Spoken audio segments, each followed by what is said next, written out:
Bonjour à tous, j'espère que vous allez bien, que vous êtes bien au chaud chez vous et que vous ne prenez pas de risques en sortant, parce que visiblement la France est un peu folle aujourd'hui.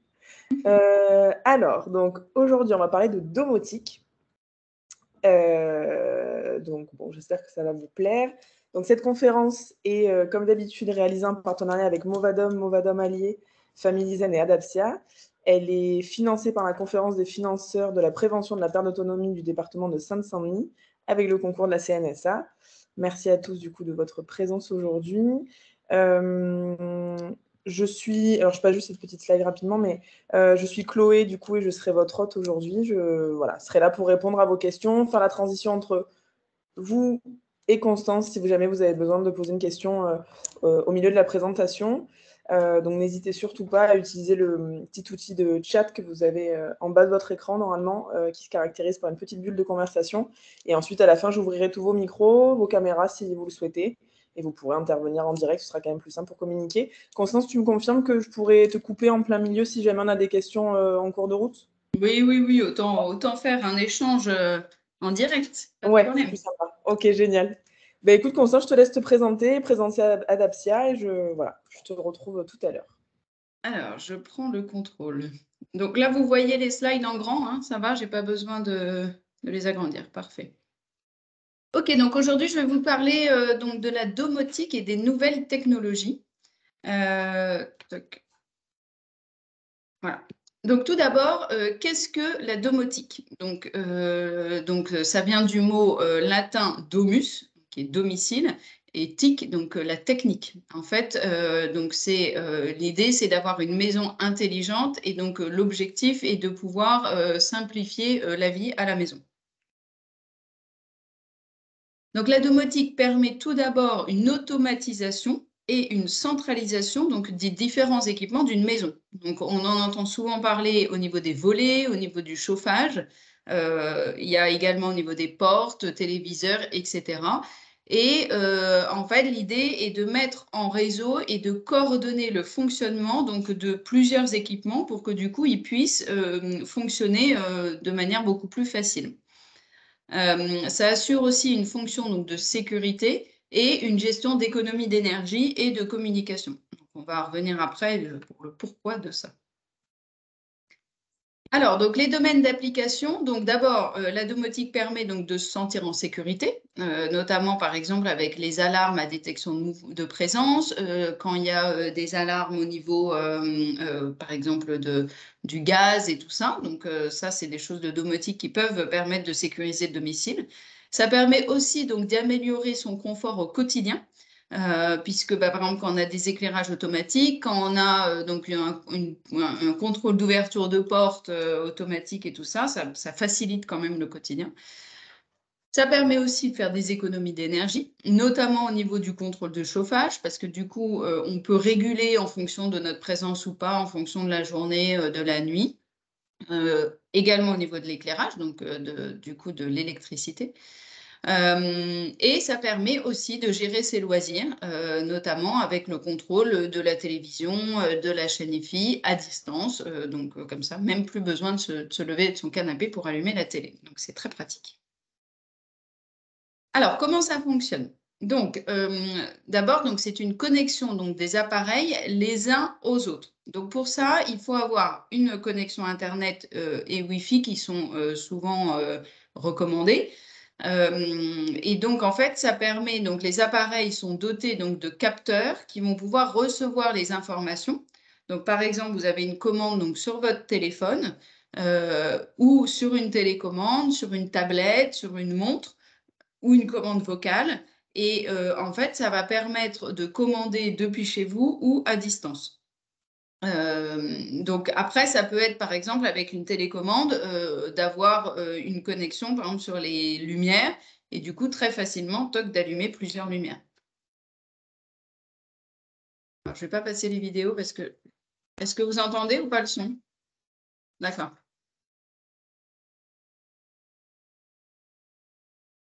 Non, si j'ai pas mis les deux en même temps.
Voilà, donc ça, c'était une première petite vidéo. Alors, la deuxième, je vais revenir au début. Toc.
Voilà, donc a priori, tout le monde n'a pas pu entendre le son, mais en tout cas, moi, ça passait bien sur mon ordinateur. Donc, Ouais, moi aussi. Après, est-ce que Constance, on peut éventuellement copier les liens dans le chat, comme ça les gens pourront éventuellement y accéder un peu plus tard? C'est des vidéos YouTube ou c'est des... Alors ça, j'avoue que je ne sais pas du tout.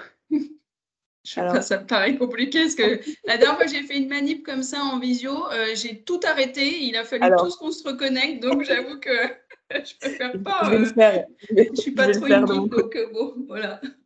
Je m'en occupe et je vous mets les liens dans le Peut-être qu'il faut peut-être regarder par rapport à votre son, je sais pas. Ouais. Ouais, je pense que Patrick, il y a une question d'autorisation de son. Digitalisez votre commerce et commencez à vendre en ligne avec Shopify. Ah, c'est moi ça? Ah non. Ok. Alors, du coup, sinon, donc la domotique au service de la santé. Donc, les avantages en fait d'utiliser la domotique, ça va être du coup de pouvoir donc maintenir le domicile, aider les personnes donc à conserver leur indépendance dans les gestes du quotidien et aussi de rassurer les proches. Là, c'est vrai qu'on a pu voir donc dans la vidéo que la personne en situation de handicap qui vivait toute seule, pour le coup, avait été complètement autonome grâce à la domotique. Après, ça permet aussi pour des personnes qui sont un peu plus âgées d'avoir, par exemple, la famille qui puisse un petit peu regarder ce qui se passe. Voilà. Donc, la domotique a aussi cet avantage donc, de sécurité et de favoriser la santé au domicile. Alors, au niveau des solutions domotiques, donc du coup, on peut proposer donc des éclairages automatiques et des détections de présence. Alors, on va voir après un petit peu plus d'exemples. On peut aussi donc proposer la motorisation des volets. le contrôle des portes d'entrée, on a pu voir, hein, porte de parking, porte d'entrée de l'appartement ou de la maison, les détections de fumée, de gaz ou d'eau, la régulation aussi du chauffage et enfin donc tout ce qui est contrôle d'environnement, donc électricité, voilà, dans l'ensemble du logement. Alors, au niveau des éclairages et de la détection des mouvements, donc les lumières à détection de mouvement. Alors ça, c'est ce qu'on appelle de la domotique. En revanche, ça peut être tout à fait des choses qui sont achetées dans des commerces un peu standards. Moi, je donne tout le temps l'exemple que, par exemple, moi, j'ai acheté des lumières à détection de mouvement chez Jiffy. Voilà, chez Action, on peut en trouver aussi chez Lidl de temps en temps, voilà, dans des magasins de bricolage. Donc, c'est pas forcément quelque chose de spécifique. Après, il y a des systèmes différents. Il y en a qui vont être branchés, il y en a d'autres qui vont être sur pile, il y en a d'autres qui vont être avec comment dire, des recharges USB. Voilà, donc du coup, vous pouvez tout à fait en trouver dans le commerce qui fonctionnent parfaitement bien.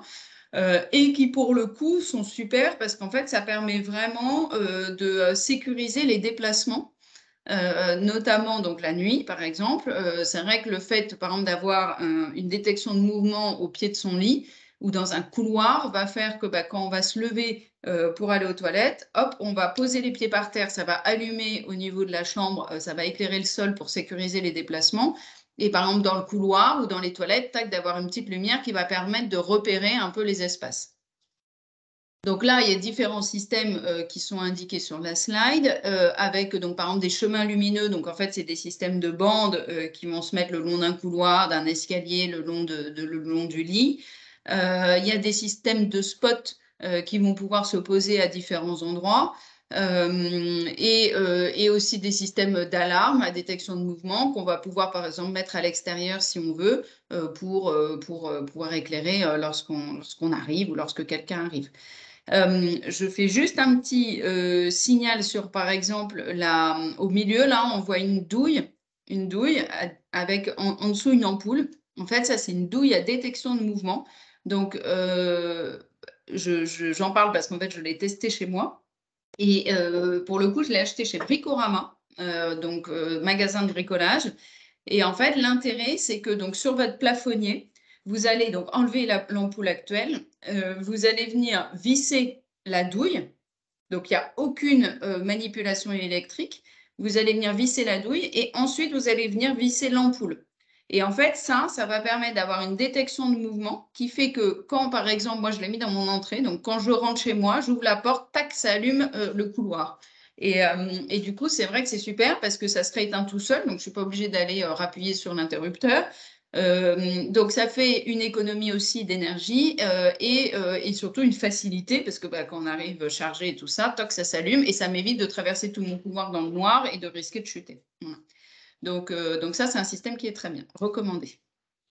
Au niveau de la motorisation des volets, donc la motorisation est possible pour des volets qui sont battants ou des volets qui sont roulants actuellement.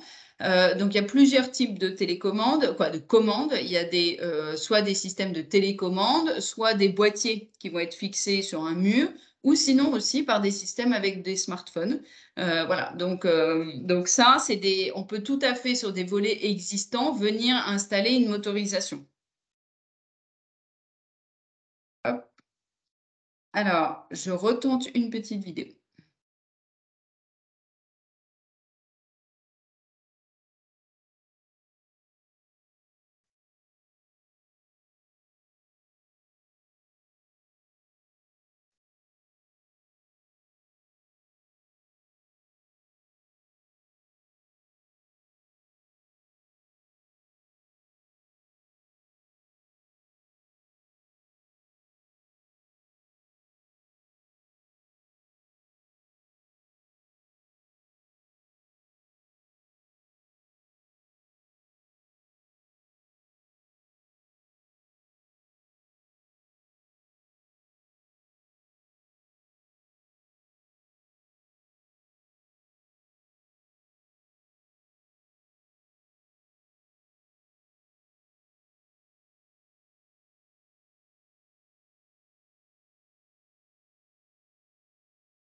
Voilà, donc du coup, ça c'est pour tout ce qui est serrure connectée. Donc ça permet en fait de verrouiller, de déverrouiller la porte, du coup, sans manipuler la clé. Donc ce dispositif s'installe donc sur la serrure et permet d'activer le barillet. Donc grâce à une application qu'on va avoir sur son téléphone, à une télécommande ou sinon à un système de clavier à code. Voilà.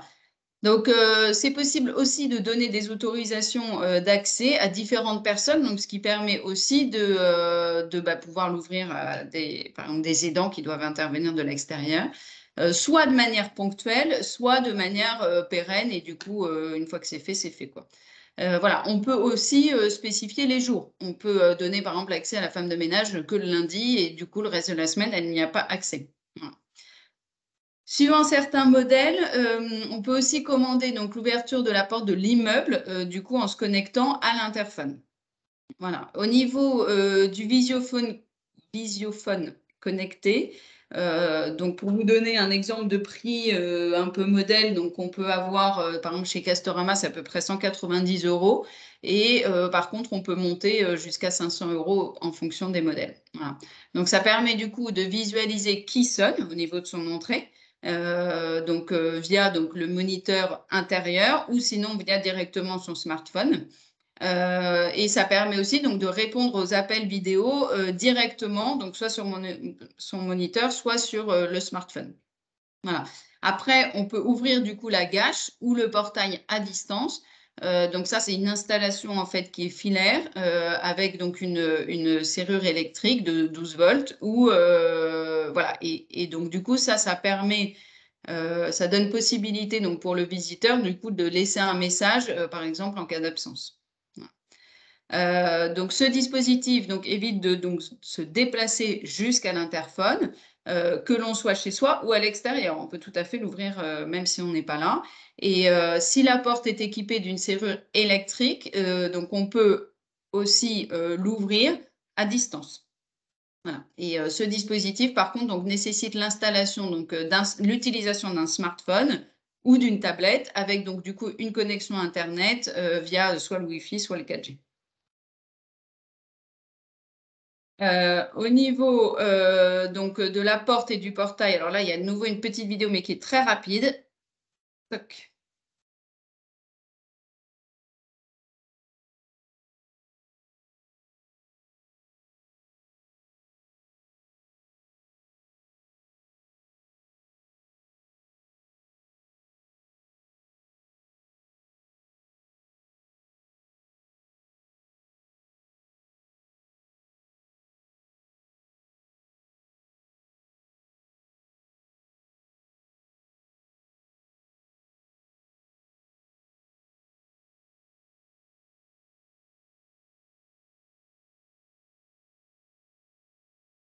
Voilà, donc on voit du coup que ça permet de verrouiller la serrure. Voilà, donc c'est une commande par bouton ou par smartphone ou détecteur de mouvement, donc avec du coup détecteur d'ouverture sans le contact, qui du coup est une alternative au bouton poussoir, à la tirette ou du coup à une autre solution de commande pour automatiser la porte.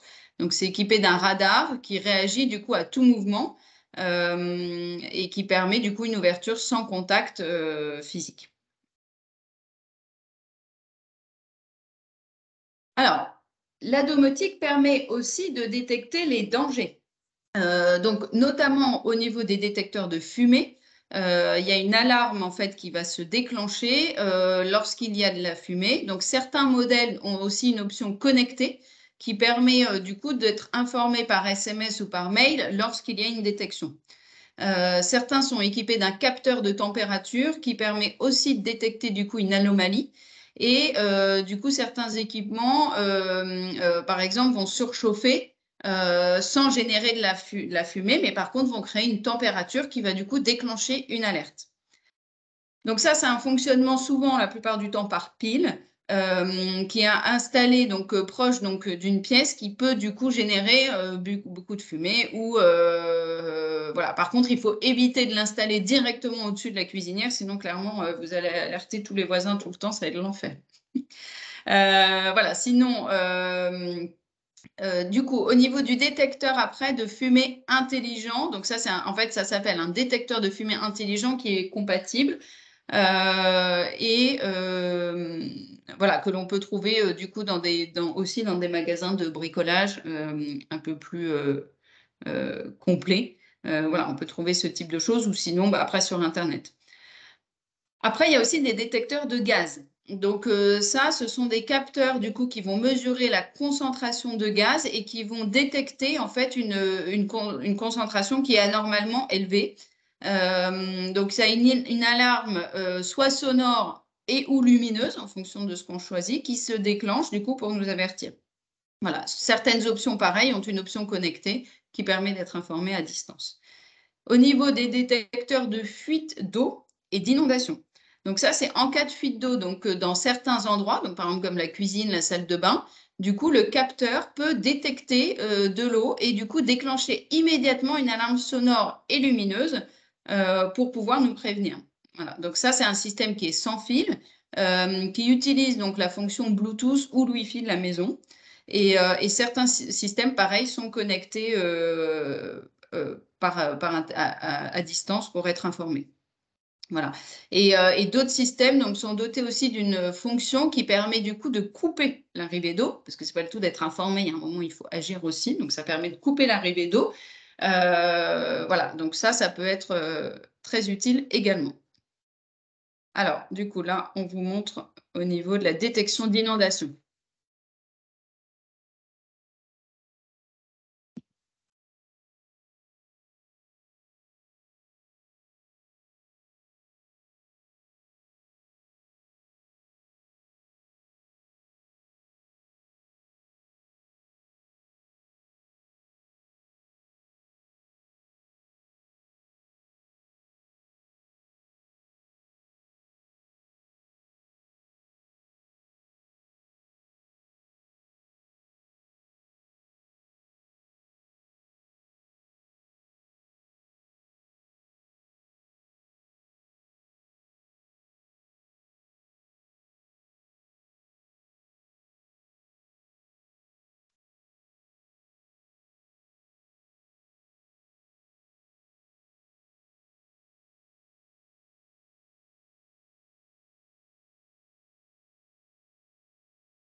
Voilà, donc vous voyez, c'est un système qui n'est pas très compliqué à installer et qui permet quand même de bien sécuriser.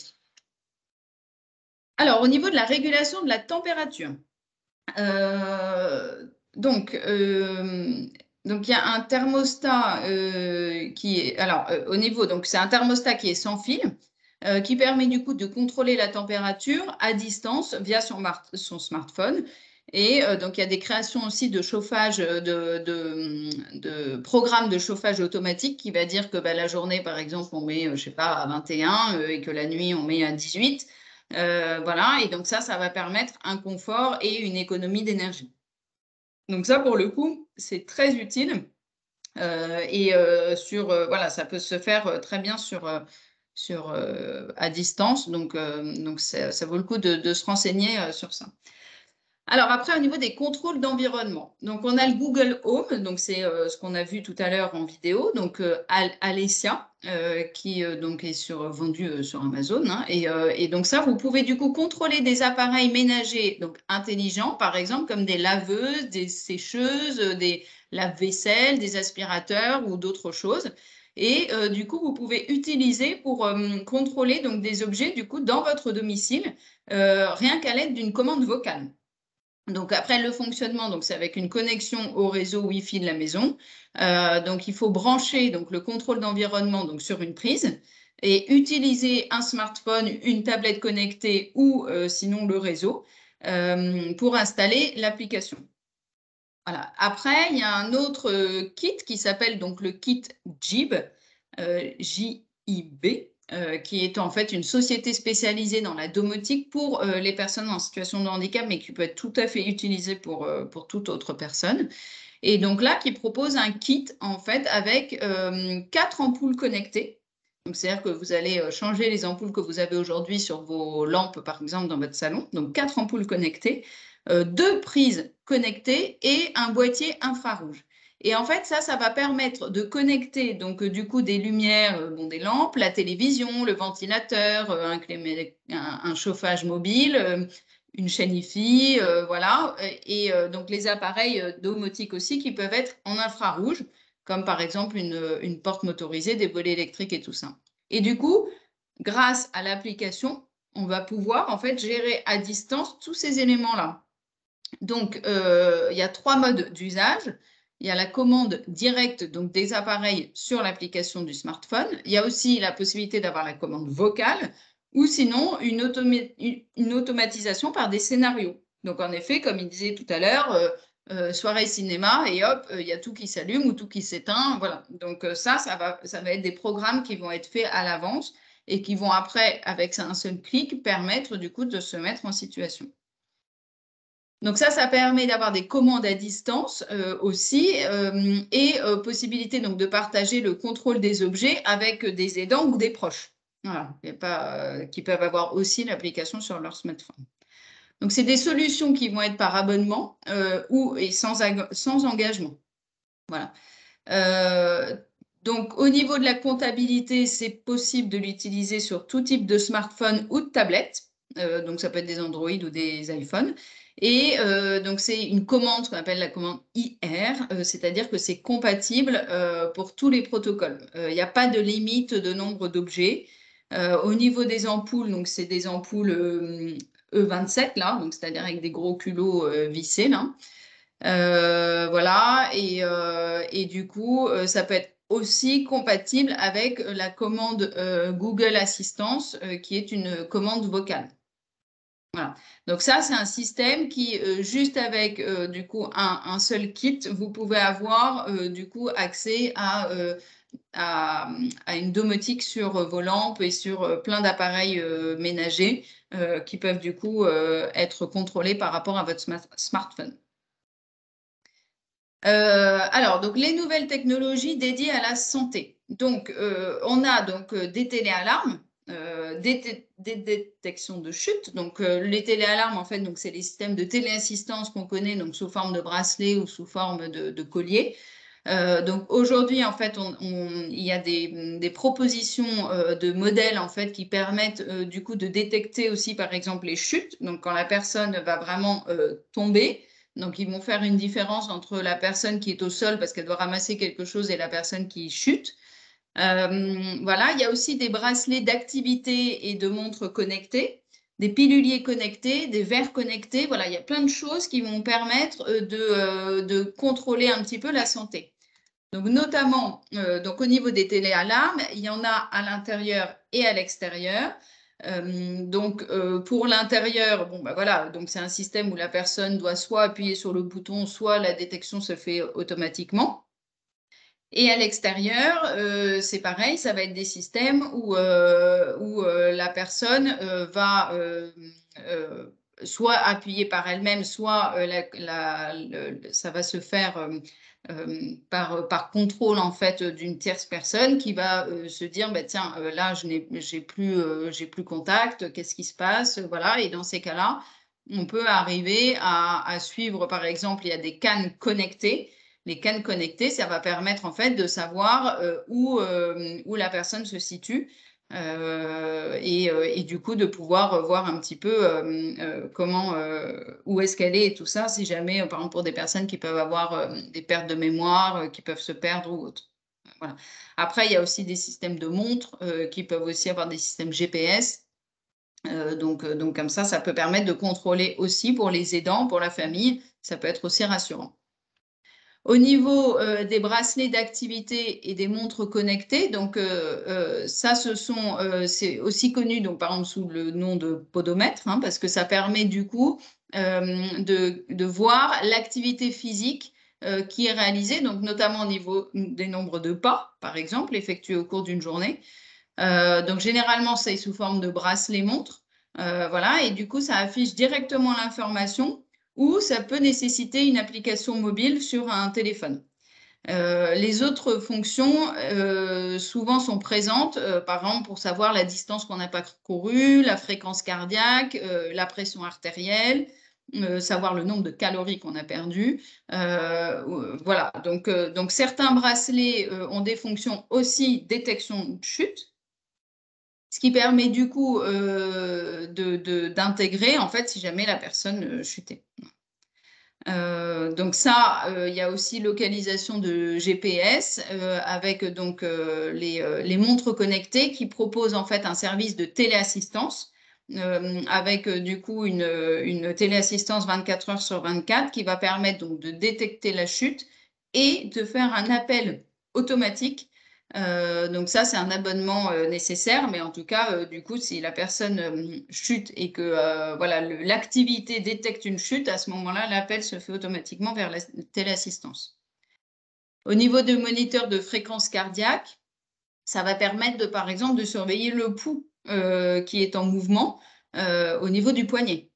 Le podomètre, en fait, ça va calculer donc le nombre de pas pour surveiller les mouvements aussi quotidiens et du coup voir éventuellement au niveau de sa qualité de vie, de dire bon ben là peut-être qu'il faut essayer de marcher un petit peu plus ou voilà de pouvoir faire un peu un point sur l'activité physique de la personne. Il y a aussi des rappels d'hydratation. Donc, on peut, par exemple, programmer pour dire à la personne, il faudrait consommer, par exemple, 2 litres d'eau par jour. Et donc, du coup, ça va lui permettre, avec des petits systèmes d'alarme, de se dire, bah, attention, il faut que je boive, j'en ai pas bu assez, voilà, d'avoir des petits contrôles de consommation d'eau. Il y a aussi des systèmes pour la qualité du sommeil, puisque le détecteur de mouvement nocturne peut être conçu pour apporter du coup des renseignements sur la qualité de la nuit passée sans pour autant du coup encombrer le poignet et ça va permettre de manière automatique en fait de contrôler la qualité du sommeil. Et enfin, on peut avoir également une possibilité d'agenda, c'est-à-dire que du coup, ça peut aussi rappeler de dire ah attention, aujourd'hui vous avez un rendez-vous chez le médecin, voilà. Donc il y a une possibilité d'agenda intégré. Alors, les autres équipements connectés, on va avoir par exemple le tensiomètre connecté qui lui va permettre de mesurer la tension artérielle et du coup de la suivre sur son smartphone, donc soit connecté via le Bluetooth, soit le Wi-Fi. Et du coup, donc, il va mesurer et il envoie les données sur une application de santé qui va en fait enregistrer chronologiquement les résultats qui sont obtenus du coup de la tension artérielle et affichés sur l'écran du smartphone. Certains modèles permettent également de partager en fait ces résultats avec les médecins. Donc ça peut être intéressant aussi. Voilà, au niveau de l'installation, donc il faut une aide pour du coup personnaliser le paramétrage du tensiomètre et l'installation de l'application sur les téléphones portables. Voilà, mais après, sinon, ça se fait automatiquement. Alors après, on a aussi le PES-Personne connecté. On est très suivi, hein, très contrôlé.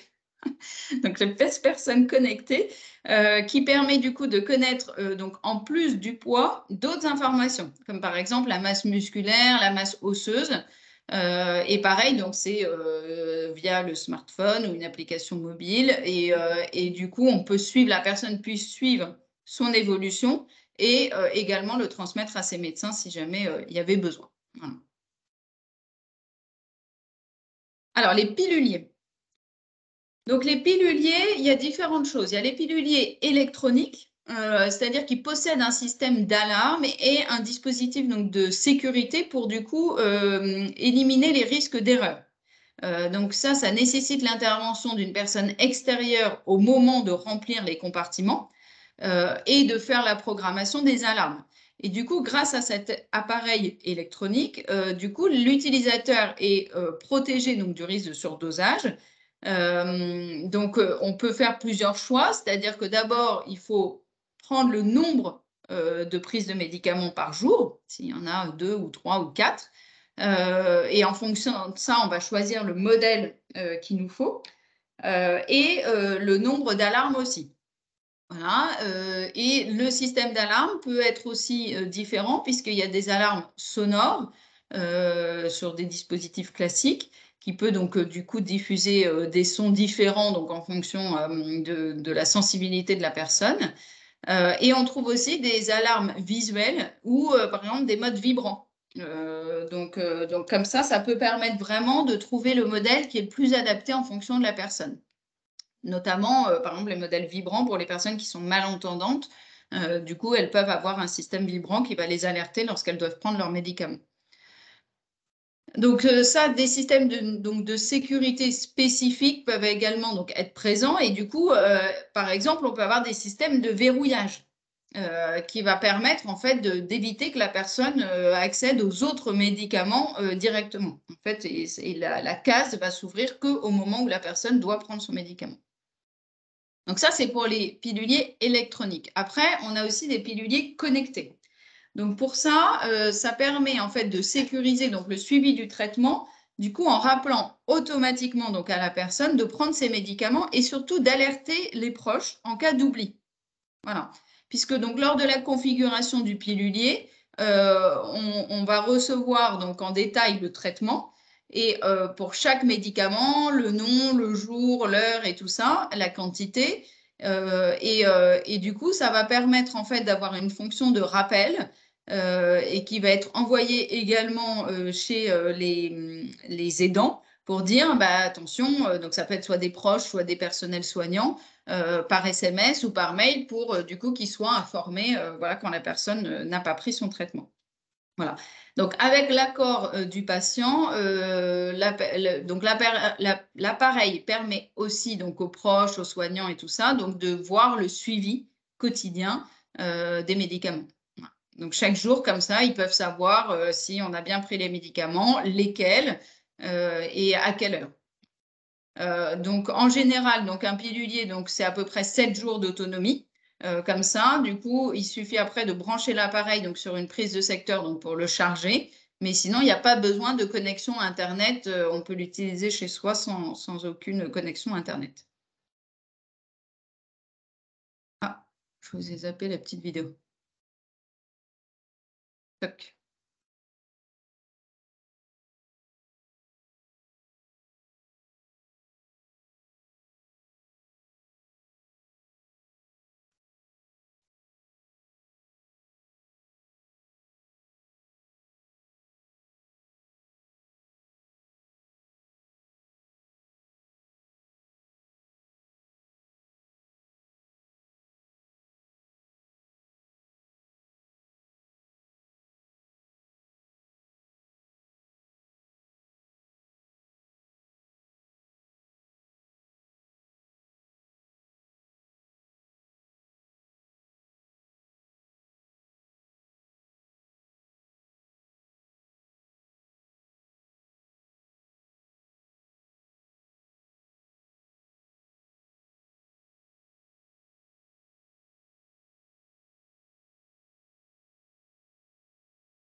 Voilà, c'était pour vous montrer en visuel. Alors, ensuite, on a le verre connecté. Donc, en fait, ça fonctionne exactement comme un verre normal, à la seule différence, donc il permet d'obtenir en fait un suivi et du coup une traçabilité lorsqu'on boit de l'eau. Donc ça s'utilise par une connexion par Bluetooth qui est connectée en fait à une plateforme de suivi. Donc au niveau du fonctionnement, donc en fait c'est un verre normal qui s'illumine pour pouvoir permettre de rappeler aux personnes qu'elles doivent boire. C'est un verre qui peut être tout à fait lavé en machine et par contre, il ne comptabilise que l'eau qui a été réellement bu. C'est-à-dire que ça va faire la différence entre le mouvement où du coup on boit de l'eau et le mouvement d'un verre qui est renversé, par exemple. Donc, au niveau du fonctionnement donc, de la plateforme qui va être raccordée au verre connecté, donc ça va permettre d'avoir la traçabilité en fait lorsque la personne boit. Ça permet aussi de fixer un objectif, de dire il faut boire un demi-litre, 1 litre ou autre. Et ça va permettre du coup d'alerter en cas d'hydratation insuffisante et de dire bah, attention, là, il faut vraiment boire un peu plus. Au niveau, voilà, donc ça, en fait, ça peut permettre, notamment pour les aidants, de pouvoir suivre un petit peu à distance tout ça. Alors, bon, après, on peut avoir un peu le sentiment d'être contrôlé tout le temps sur tout ce qu'on fait, mais par moment, ça peut être quand même très utile et très important au niveau santé. Bah, vous mettez ce que vous voulez dans votre verre. Il faut que ça soit du liquide, hein. Après, donc, en effet, vous pouvez vous faire des shoots de whisky et montrer que vous buvez. Voilà. Non, mais voilà, pour les aidants, c'est vrai que ça peut être sécurisant et ça permet quand même vraiment d'avoir des suivis qui sont au niveau santé très importants. Alors, l'accessibilité sur les smartphones, donc que ce soit donc Apple ou Google avec des Android, du coup, il est possible donc d'avoir des paramétrages de réglage sur son smartphone pour les rendre plus accessibles. Donc ça, on va dans paramètres et en fait, il propose donc il y a une notion accessibilité, je crois, et du coup, on peut mettre différentes options, notamment l'écriture plus grande, les messages vocaux, voilà. Donc n'hésitez pas à regarder aussi sur les smartphones, les propositions qu'on peut vous faire. Donc, notamment, voilà, les lectures d'écran. On peut tout à fait, voilà, quand on reçoit un texto, que ça soit lu en vocal, avoir du coup des sous-titres instantanés au niveau des vidéos. Donc, quand on n'a pas le son, ça permet d'avoir du coup ce qui est dit. On peut avoir donc la commande vocale, donc ça peut être très pratique, écrire un texto pour Marine, hop, et puis du coup on peut écrire le texto. Améliorer donc la visibilité, donc le zoom, avoir des loupes, les contrastes, les polices, parce que voilà, suivant la vision, ben, on n'a pas tous les mêmes besoins.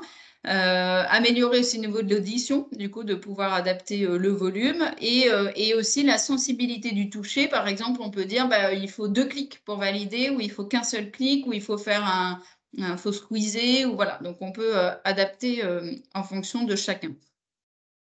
On peut aussi le lecteur d'écran, voilà, c'est la même chose en fait sur du coup Apple, sur les Apple, les iPhones, avec pareil la reconnaissance visuelle et tactile sur les modèles un peu plus récents, la commande vocale, la visibilité, l'audition et la sensibilité du toucher. Voilà, voilà. Donc, c'est assez dense comme sujet. En tout cas, ce qui est important de savoir, c'est qu'au niveau de la domotique, il y a plein de choses qui se font aujourd'hui, que c'est pas forcément... parce que quand on parle domotique, on se dit, oh là là, c'est quoi cet univers? En fait, c'est aussi des choses qu'on utilise nous-mêmes au quotidien, finalement, sans trop s'en rendre compte. Et donc, du coup, il ne faut pas hésiter voilà, à vous renseigner. Il peut y avoir des applications qui facilite vraiment le quotidien sans que ça soit une usine à gaz à installer. Donc n'hésitez pas voilà, à vous renseigner pour déjà faciliter le quotidien, sécuriser. Et après, si c'est dans le cadre d'un suivi de santé et tout ça, voilà. Rien que sur les caméras connectées, les aspirateurs robots, Voilà. Après, c'est vrai que par exemple, les caméras connectées, aujourd'hui, on arrive à avoir des caméras qu'on achète dans le commerce et on peut voir ce qui se passe sur son smartphone. Donc ça n'a rien de médical. Voilà. Voilà. Eh bien, Chloé, Merci. je te redonne la main du coup. Merci beaucoup, Constance. C'était hyper intéressant. Alors, je vais revenir aux questions juste après. Je fais juste ma petite conclusion et puis ensuite, on prendra un petit moment avec Constance du coup pour que vous puissiez poser vos questions. Donc, on les garde bien dans le chat, ne vous inquiétez pas. On va y penser. Alors, juste comme d'habitude, on vous invite à compléter le questionnaire de satisfaction pour nous faire tous vos retours sur la conférence d'aujourd'hui et nous donner d'éventuelles nouvelles idées de thématiques à aborder. Donc, je vous mets quand même le lien dans le chat pour que vous l'ayez. Comme ça, hop, vous pouvez y répondre quand vous le souhaitez. On vous met également à l'écran les différents projets de Gwendoline Cautrez. Donc notamment son livre audio ou podcast Ça déménage, qui a été du coup coécrit avec Isabelle Palassin. Donc voilà, vous pouvez y avoir accès en cliquant sur les liens qui sont juste à l'écran devant vous. Et ensuite, comme d'habitude, la conférence d'aujourd'hui sera rediffusée. Enfin, elle a été enregistrée, elle sera rediffusée du coup sur YouTube. Donc si vous avez un ami qui pourrait être intéressé par la domotique, n'hésitez surtout pas à lui envoyer le lien et voilà, vous pourrez y avoir accès. Voilà, vous pouvez y avoir accès dans quelques jours là. Donc merci à tous pour votre participation. On a été ravis de vous avoir aujourd'hui. Vous avez du coup à l'écran le petit lien d'inscription pour les prochaines conférences, le mail de Gwendoline Cautrez si jamais vous avez la moindre question sujet des conférences, des thématiques, n'hésitez surtout pas. Merci à notre financeur, donc, qui est la conférence des financeurs de la prévention de la perte d'autonomie du département de Seine-Saint-Denis. Et merci à la CNSA. Merci à tous d'avoir été présents aujourd'hui.